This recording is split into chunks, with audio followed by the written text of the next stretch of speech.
ai chúng ta mau đánh nhau, chúng ta mau đánh chuẩn nào đánh bay rồi đứt. Wow, đứt măng người mất đầu mà này. Ôi tới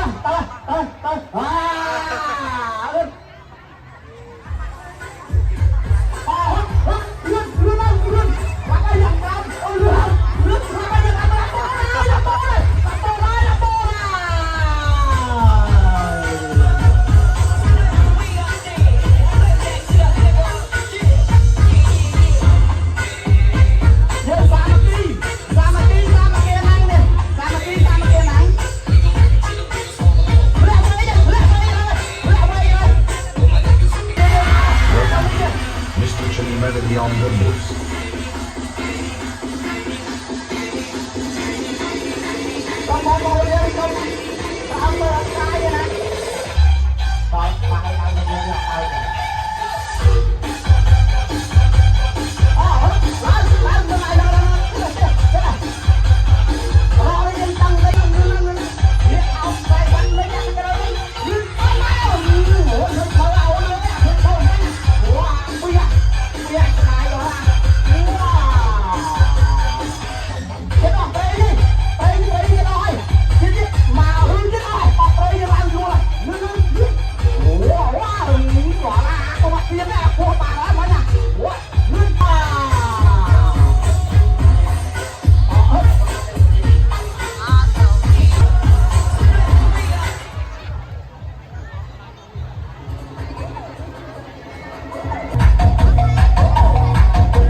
Cái đá dưới từ liệt bó trên đòn bóng bó tiền đấy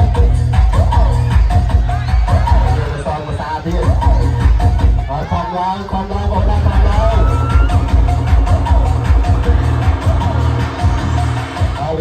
nhặt bạn vivo là không lo rồi là lương mới slide chứ không biết thoáng thế mình lên từ mà xa đi bạn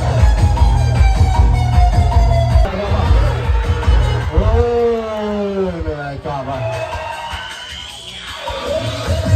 lấy tầm ta ba nó bây giờ lương mà lên nhưng hai slide tiên cái đá camera dương riêng cho mà to xong cùng mai bỏ luôn đi ta phun